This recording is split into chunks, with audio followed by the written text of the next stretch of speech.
Hello again.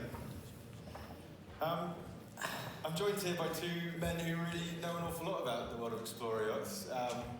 And Neil has done some really inspirational things in latitude, covering quite a few of the world's oceans. And Rob works with some of the best explorer charter yachts in the world, takes owners crazy places, Antarctic, you name it, he's been there, to the bottom of the ocean. And like Shirley said, the explorer market is growing, but the way the industry talks about it sometimes, you think that's all it's doing is, all we're doing is building explorers, but it's still relatively small part of the market. It doesn't necessarily have to look like an explorer to be an explorer, and we'll get onto that later. But first of all, I'd really like to talk with Neil about some of the incredible things that he's done in latitude. And you can see here, over a couple of seasons, from 2014 to 2016, you did the Northwest Passage twice, west to east, east to west, and then Svalbard. So what inspired you to do that, Neil? The first Arctic expeditions to it was actually just a knee-jerk reaction. I took delivery of the boat in early 2014 in Florida. And the plan, like with all boats starting out in Florida, was to go down to the Costa Rica, because I'm quite an avid scuba diver. So I wanted to go to Cocos Island and possibly Galapagos. That was the plan. So we fitted out the boat with a state-of-the-art dive room. And then we got ready to go, and then somebody told me we had to go through the Panama Canal. And when they told me what it would cost, I said, is there another way to go? And my captain, Sean, said, yeah, there's another way to go over the top. And over the top, he said, is the Northwest Passage. You go through the Arctic Circle. And I'm also a passionate wildlife photographer. So I said, wait a second, so we can save not paying for the Panama Canal, and I can photograph polar bears. He said, yes. So we said, let's do the Northwest Passage. That's how it started. But then, if you go to the Arctic once, you just completely fall in love. It's the most extraordinary experience of my life. We were on the boat for 118 days straight. Didn't see another boat for the entire 118 days. Nothing, except when we went through Canada and the Canadian Mounted Police came and made us buy high-powered guns to go in case we got attacked by polar bears. You can see a few on screen here. Yeah, you see that. We had to buy those guns. We didn't want them, but we were required. And so we ended up wintering in San Francisco. So we went up Newfoundland, Greenland, up the west coast of Greenland, into the Northwest Passage, around Alaska, British Columbia, down to San Francisco. Wintered there, wondering what to do next, and we thought there's actually nothing better than doing that again. So we started out in San Francisco, went around Alaska, Northwest Passage, but when we got to the end of the Northwest Passage, tip of Greenland, I didn't really want to go to Florida again. So we ended up going to Iceland, spent a month in Iceland, and ended up wintering actually in London. That's right. So, yeah, we went down. They opened the London Bridge for us, and we went through the London Bridge at the last minute. We literally called them, and we were 5 miles away, and they said, happy to let you go under. And then we wintered in London, and thinking what else to do. And I still missed the Arctic, and somebody told me there's another Arctic up in Spitsbergen, in Svalbard, top of Norway. So that's what we did the following summer. And you actually took latitude to one of the most northerly latitudes. Yeah, we got up almost to 82 degrees north. 81 something it was, I think. You've got it marked somewhere. We actually circumnavigated the Svalbard archipelago. Somebody told us we were the third boat ever to do that, but I'm not sure that's true. But when we got to the top of the Svalbard archipelago, I thought, let's see if we can set some kind of a record together. So we actually went north from there until we hit the polar ice shelf and we couldn't go any further. And that was almost 82 degrees. And actually we almost got stuck there. And how testing was the trip? That trip, that picture, that's over there. Yeah. But the boat took it was all fine? Yeah, and the boat is not ice class. It's just a regular boat. Steel hull, aluminum superstructure. And I think we make a lot about these ice class boats and stuff, but I think you can do it in any decent boat. You just have to be more careful and pick your time more carefully.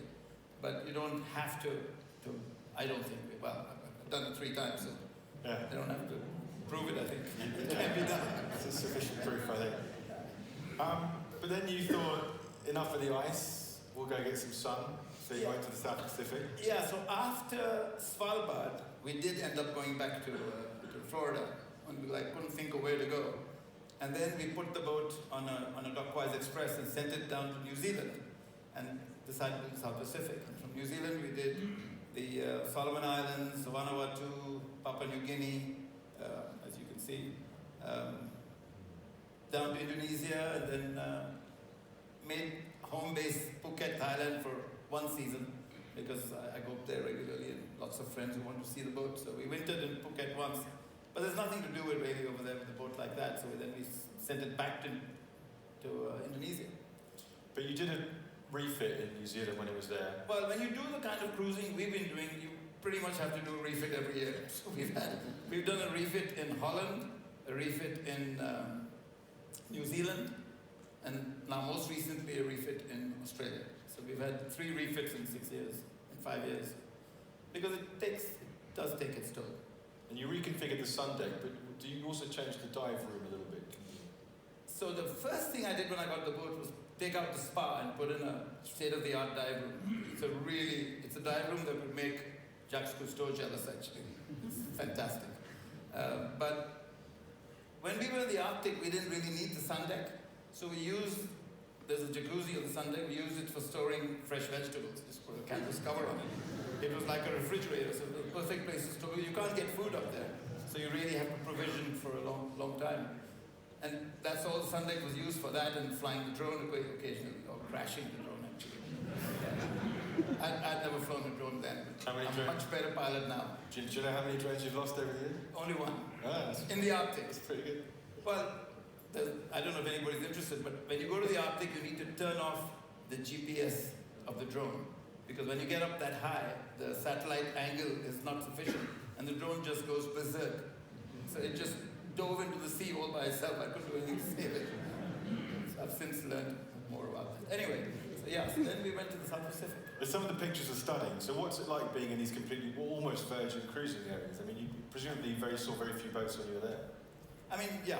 Well, the most recent trip in Indonesia, we started out in Timor, in Kupang, a place called Kupang in Timor, and we did the Alor Sea, it's called the Forgotten Islands, the Banda Sea, the Spice Islands, where nutmeg was first discovered. I don't know how many of you guys know, but nutmeg was the only way to preserve meat before refrigeration. So many wars were fought over this little island called Banda, and there's lots of evidence of that. There's a fort, and there's a museum, and all this stuff. And I think you guys, the Brits, finally traded that in for Manhattan with the Dutch. A pretty good trade, I would say, for the time. Yeah, we still lost it though. But before that, there was a lot of battles being fought. But if you guys are divers, this Indonesian archipelago is almost second to none. You don't need to go to Cocos Island and Galapagos and all the way and ruin your boat. Just go to Indonesia. It's incredible. And you're obviously welcomed with open arms by the community. The natives are really friendly. They're very welcoming. They're very... I mean, you get the odd village head who claims that the anchorage where you happen to have anchored belongs to him. So you have to give him $20, you know, to rent his anchorage. So occasionally you get that. But other than that, they're very friendly. They come and sell you fresh fish, so you don't have to fish over there. Fresh prawns, fresh fish, you can eat well. And you know, people talk about...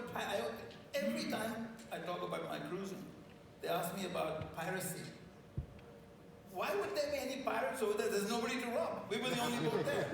Why would pirates wait all their lives to wait for Latitude to come by?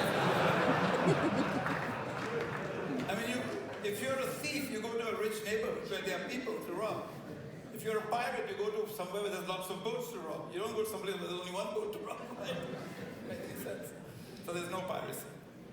And after the South Pacific, you went up to Komodo, so you kept going north. Yeah, Komodo is, if you like dragons, it's the place to go. But don't try that, what I tried. I got into trouble for that. The rangers were very upset with me. Because apparently every year these dragons eat 1 or 2 tourists. It didn't eat me. I told the guys, they don't like Indian food.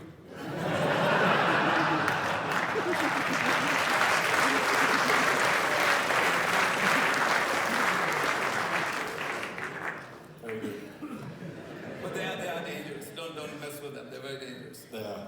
But apart from the dragons, the diving is obviously very special in Komodo, so you'd recommend it to other people? I recommend the Indonesian archipelago. I think, and this is going to happen by the way, once Indonesia gets their act together and builds some super yacht infrastructure, and it's happening. I'm going to a meeting on the 8th of March on that very subject. And they build a few marinas so you can get shore power and you can get water connectivity and keep your boat in a safe place.